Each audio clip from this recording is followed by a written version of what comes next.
జరిగిన లీకేజ్ అక్రమాలపై మేము ఇప్పటి వరకు ఏ అంశాలైతే ప్రజల ముందు ఉంచామో అవన్నీ కూడా వాస్తవమేనని క్రమంగా ప్రభుత్వమే అంగీకరించే కార్యక్రమం కూడా చేస్తుంది. అసెంబ్లీలో లోకేష్ మాట్లాడిన ప్రసంగం చూసినా కానీ, ఇదే అసెంబ్లీలో చంద్రబాబు నాయుడు గారు మాట్లాడిన ప్రసంగం విన్నా కానీ, ప్రత్యక్షంగానూ పరోక్షంగానూ వాళ్ళు ఈ ఆరోపణలన్నీ కూడా ఒప్పుకున్న పరిస్థితులే కనిపిస్తాయి. తప్పు చేశారు అని క్లియర్ కట్గా కనిపిస్తూ ఉన్నప్పటికీ గింజుకుంటారే తప్ప ఒప్పుకొని సిబిఐ ఎంక్వైరీకి మాత్రం ఆర్డర్ ఇవ్వరు.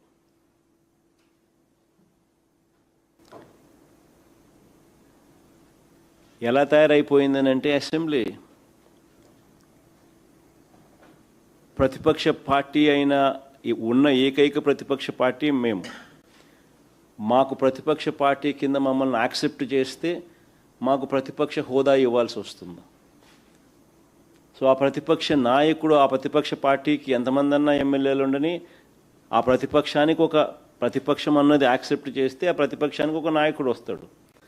ఆ నాయకుడికి యాక్సెప్ట్ చేస్తే, ప్రతిపక్షం అన్న పార్టీ కింద యాక్సెప్ట్ చేస్తే ఆ ప్రతిపక్ష పార్టీ నాయకుడిని కూడా యాక్సెప్ట్ చేయాలి. నాయకుడిగా ప్రతిపక్ష పార్టీ నాయకుడిగా యాక్సెప్ట్ చేస్తే సభా సమయంలో సభా అధ్యక్షుడు చంద్రబాబు నాయుడు గారికి ఏ రకమైన టైం ఇస్తారో అదే టైము ప్రతిపక్ష నాయకుడు కూడా ఇవ్వాల్సి వస్తుంది. కాబట్టి అది ఇవ్వకూడదు అని చెప్పి వీళ్ళు సభ నడుపుతూ ఉన్నారు, ప్రతిపక్షాన్నే అక్నాలెడ్జ్ చేయకుండా. ఇలాంటి పరిస్థితులు అసెంబ్లీలో ఎలా జరుగుతూ ఉందంటే, ప్రత్యర్థి జట్టు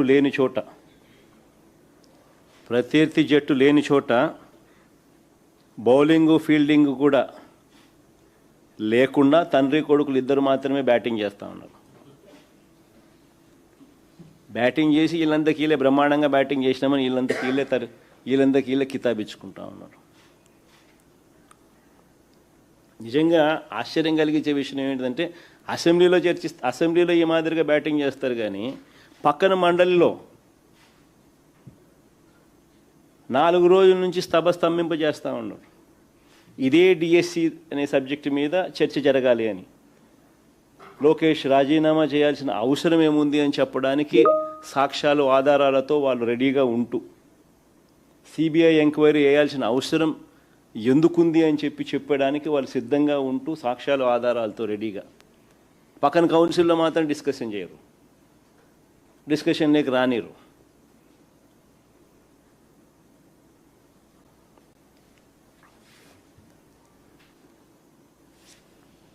కౌన్సిల్లో ఎందుకు వీళ్ళు ఒప్పుకోరు చర్చ జరగడానికి అని అంటే, దానికి కారణం తప్పులు జరిగాయి కాబట్టి.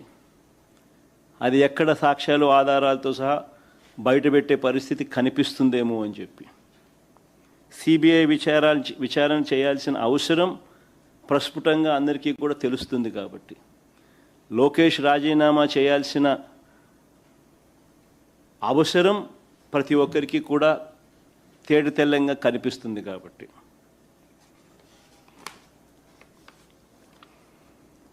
ఇక ఎలాగో వీళ్ళెట్టా చర్చ చేయరు, కౌన్సిల్లో అవకాశం కూడా రానికుండా చేస్తూ ఉన్న నేపథ్యంలో ఒకసారి నాణ్యానికి ఇటువైపున ఎందుకు లోకేష్ అనే వ్యక్తి రాజీనామా చేయాల్సిన అవసరం ఉంది? ఎడ్యుకేషన్ మంత్రిగా ఉన్నాడు కాబట్టి. ఎందుకు సిబిఐ ఎంక్వైరీ అవసరం ఉంది ఈ సబ్జెక్ట్ మీద అన్న వివరాలు ఒకసారి వెళ్దాం. పాయింట్ నెంబర్ 1, క్లుప్తంగా పాయింట్ల ప్రకారమే పోదాం, క్లుప్తంగా చెప్తాను పాయింట్ల ప్రకారమే. పాయింట్ నెంబర్ 1, డిఎస్సి పరీక్షల ప్రశ్నల తయారీ. డిఎస్సి పరీక్షల ప్రశ్నల తయారీ ఒక అంశం, పరీక్ష నిర్వహణ అన్నది రెండో అంశం. ఈ రెండు కూడా ఒకే అధికారి చేతిలో పెట్టినట్టు లోకేష్ స్వయంగా యాక్సెప్ట్ చేస్తాడు. అసెంబ్లీలోనే యాక్సెప్ట్ చేయడమే కాకుండా తప్పేముంది అంటూ దబాయించినాడు. తప్పేముంది అని అంటూ ఏకంగా దబాయించినాడు. ఒకసారి ఆయన అన్న మాటలు కూడా ఒకసారి ప్లే చేద్దాం. ఒకసారి వినండి ఒకసారి అందరూ కూడా. ప్లే చేయమా ఒకసారి. ప్రభుత్వ ఉద్యోగం ఇచ్చిన ఘనత ప్రజాప్రభుత్వం అధ్యక్ష.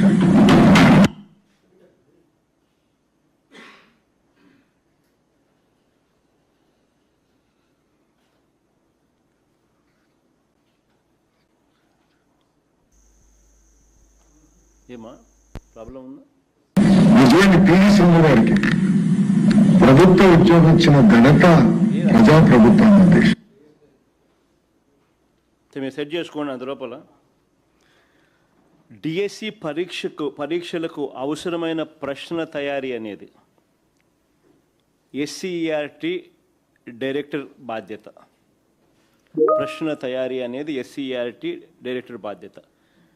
డిఎస్సి పరీక్షను నిర్వహించే బాధ్యత డిఎస్సి కన్వీనర్ది. ఈ రెండు ఒకే వ్యక్తికి ద్వారా జరిపిస్తే పారదర్శకతకు పాతర వేసినట్టు అవుతుంది, లీకేజీకి స్వయంగా ద్వారాలు తెరిచినట్టు అవుతుంది. అంటే ప్రశ్న తయారీకి ఒకంతోనే చేయిస్తూ ఉన్నారు, పరీక్ష నిర్వహణ చేసే కార్యక్రమం కూడా సేమ్ వ్యక్తితోనే చేస్తూ ఉన్నారు. ఏపీడిఎస్సి నియామకాల చరిత్రలోని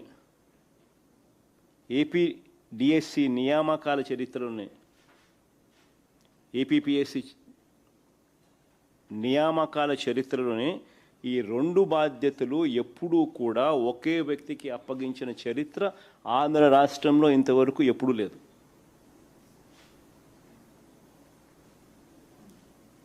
ఎందుకు ఆ రకంగా చేస్తారు అని అంటే దానికి కారణం ప్రశ్నలు తయారీ చేసే వ్యవస్థకు పరీక్ష నిర్వహించే వ్యవస్థకు మధ్య ఉండాల్సిన చెక్స్ అండ్ బ్యాలెన్సెస్ తొలగిపోతాయి కాబట్టి. ఒకసారి ఆయన అన్న మాటలు ఒకసారి రెడీగా ఉన్నట్టున్నారు, ఒకసారి ప్లే చేసి ఒకసారి వినండి ఒకసారి.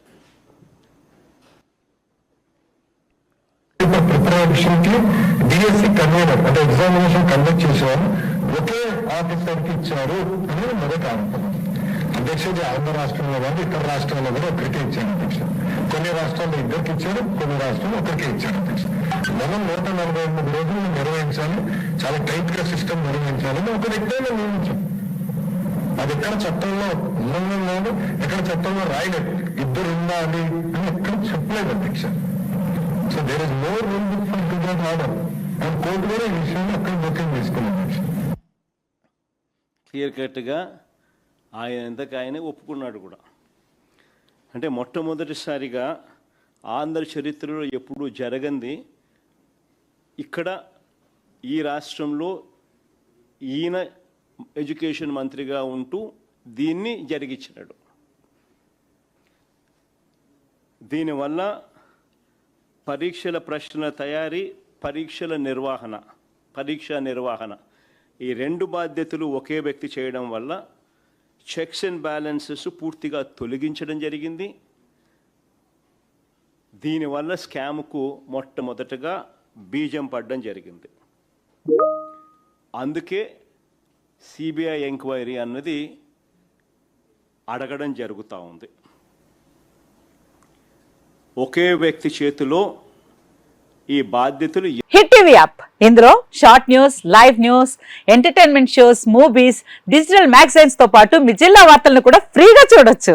ఇంకెందుకు ఆలస్యం, వెంటనే హిట్ టీవీ యాప్ ని డౌన్లోడ్ చేసుకుని ఫ్రీగా ఎంటర్టైన్మెంట్ పొందండి. Hit TV app. Hit TV app. Please download hit TV app. Hit TV app ని ఫ్రీగా డౌన్లోడ్ చేసుకుని ఎంజాయ్ చేయండి. మీకు నచ్చిన ఎంటర్టైన్మెంట్ కోసం హిట్ టీవీ యాప్ ని ఫ్రీగా డౌన్లోడ్ చేసుకుని ఎంజాయ్ చేయండి. హిట్ టీవీ యాప్ ని డౌన్లోడ్ చేసుకుని ఆస్వాదించండి, ఆశీర్వదించండి. ఇంతమంది సెలబ్రిటీలు హిట్ టీవీ యాప్ ని డౌన్లోడ్ చేసుకోండి అని చెప్తున్నారంటే ఎంత మంచి యాప్ ఆలోచించండి.